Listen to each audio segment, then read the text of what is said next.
So one of my favorite quotes from military history is by General Ferdinand Foch, the supreme Allied commander of World War I, who said that airplanes are interesting toys, but of no military value whatsoever. With 100 years of hindsight, we can look back at quotes like this and share a laugh at how bad people can be, at seeing how new technologies are going to change the future of warfare. But what if there's technologies around us today that we think about in the same vein? What if we're just as guilty as General Foch was at seeing how new technologies are going to change the nature of national defense? I believe that's exactly what's happening now with this new technology called Bitcoin. Instead of being a new form of money or a new financial payment system, I believe that it would be more accurate to describe Bitcoin as a new type of cyber warfighting technology, and I think it's going to become critical to national defense. Sounds crazy, right? Bitcoin's interesting technology, but of no military value, right?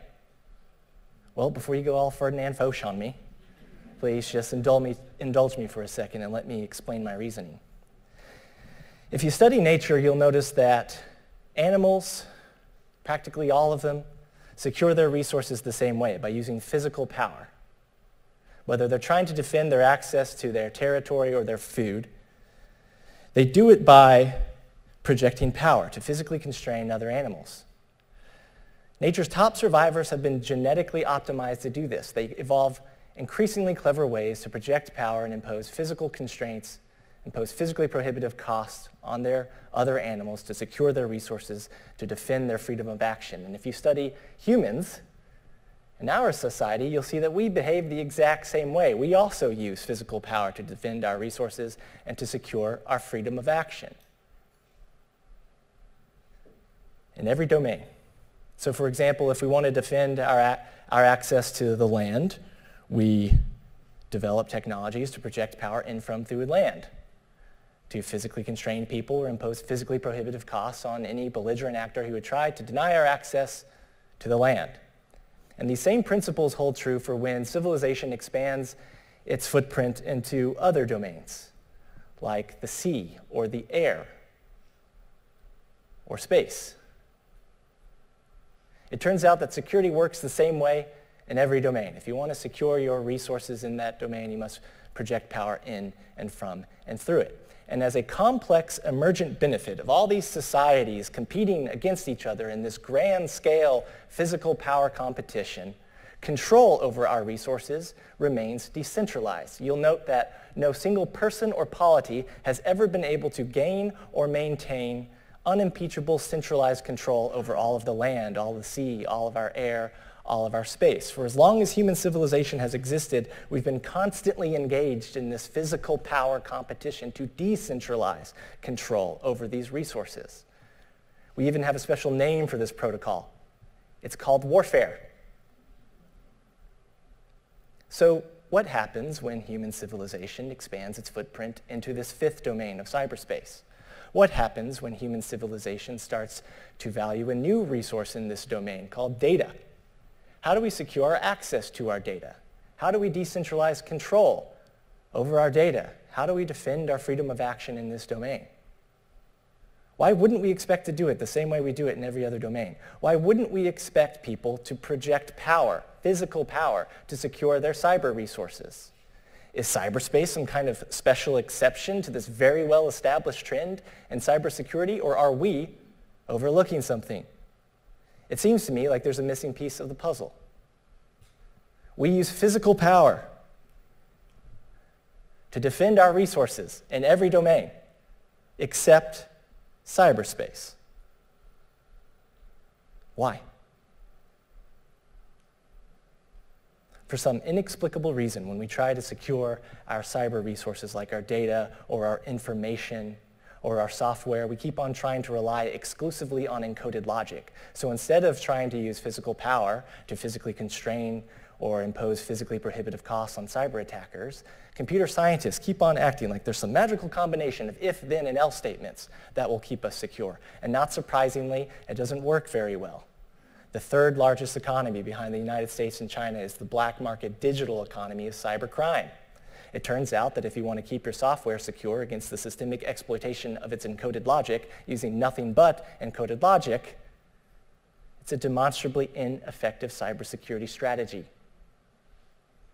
But recently, over the past 13 years, a new group of people have emerged and shown that it's possible to secure software without relying exclusively on encoded logic. They've shown us that it's possible to use physical power to secure our resources, to decentralize control over our resources. And they've done it the same way that we do it in every other domain, by physically constraining the bad guys, by imposing physically prohibitive costs on the bad guys, using this new technology they call proof of work.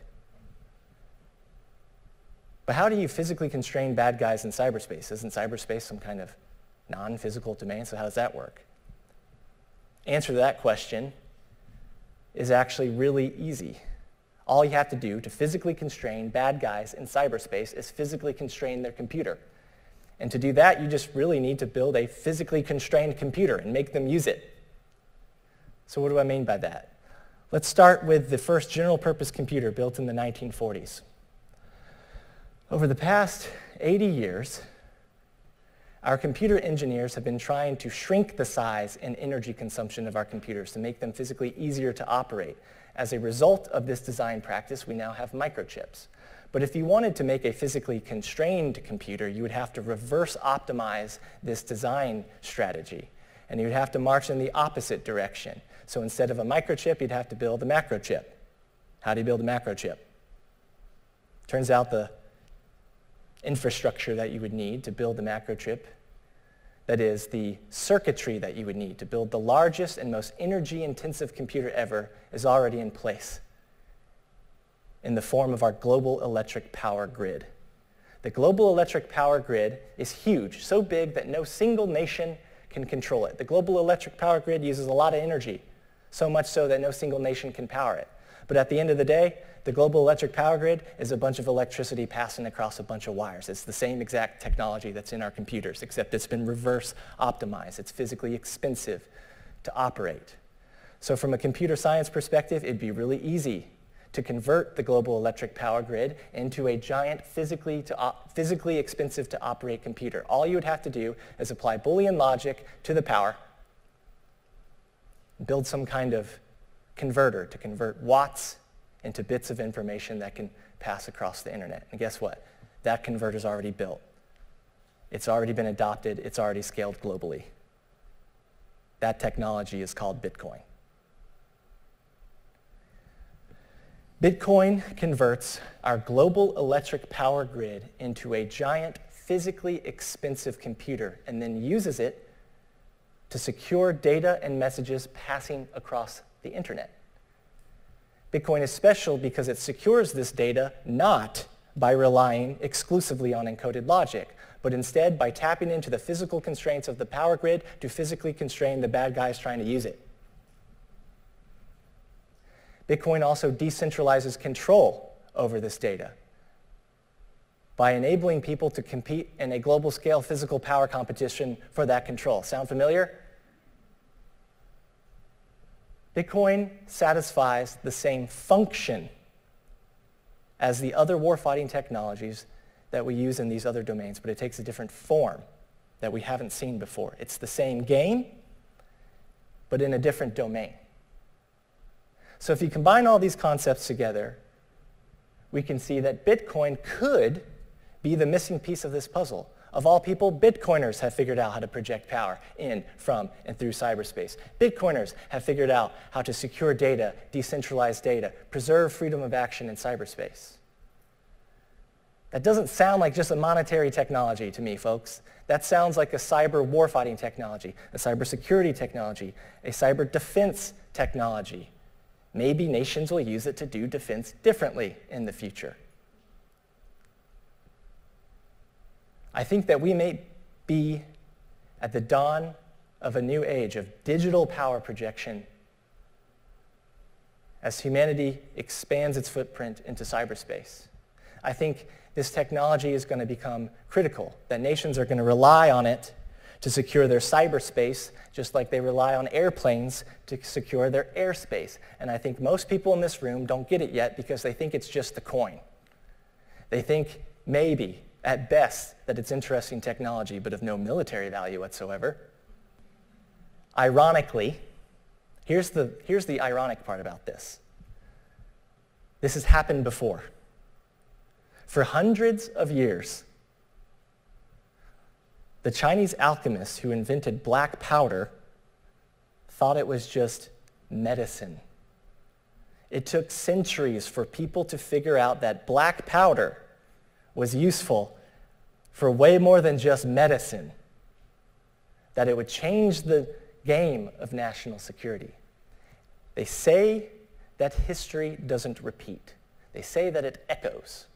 I think history is echoing right now with this new technology that people think is just a coin. So if I'm right, if this really is a military-grade technology, then we're already in a space race. It's already a cyberspace race. And as JFK said, the exploration of this domain will go forward whether we participate in it or not. And no nation that expects to be the leader of other nations can expect to stay behind in this race. For this reason, I believe that becoming masters of this cyber power projection technology is, in fact, a U.S. national strategic imperative. I fear that by ignoring this technology or underestimating this technology, that we, the DoD, could be making a huge strategic blunder. And I used to think I was alone in this line of thinking. But then, after my National Defense Fellowship at MIT, after publishing a book on this subject, it became a #1 bestseller, top 10 global release. So maybe I'm not alone. And at the same time, I've noticed a dramatic shift in the attitude of our adversaries, a change we can't ignore. Over the last couple of years, China and Russia have done a complete 180 on this technology. They've gone from being super unsupportive of this technology to being super supportive of this technology. They're now the second and third largest players in this industry. I'm concerned that they may have figured this out before we have. I'm concerned that they realize that this is a defense technology, not a monetary technology. And if it's true that this is a defense technology, then that would imply that it's up to the Department of Defense to get us back on track, to lead the national conversation on this, not the Department of Treasury, and especially not the non-government Federal Reserve Bank, the people with the biggest financial conflicts of interest possible. I guess what I'm trying to say is that the DoD can't afford to fauch this up. I think we could probably agree that the future of national security is cybersecurity, and I just showed you a new approach to cybersecurity, where people have figured out how to tap into physical power, to physically constrain bad guys, to impose physically prohibitive costs on bad guys, all to secure their cyber resources the same exact way that we do it in every other domain. I just showed you this, yet people still don't see it, probably because they're extrapolating from the past, making that same rookie mistake that we've talked about multiple times today of expecting the next war to look like the last war, the next warfighting technology to look like the last warfighting technology. If that's true, then we're no different than the Chinese alchemists who didn't understand the strategic importance of black powder. We're no different than General Foch, who didn't understand the significance of airplanes. We have to start taking this technology seriously, not as a monetary technology, but as a cybersecurity technology, a defense technology. We have to start thinking critically about the national strategic implications of Bitcoin. Our nation is counting on us to recognize these trends and to posture this country to be a leader in these defense technologies when they emerge, to be the first, to be the best, before it's too late and the clock is ticking. Thank you.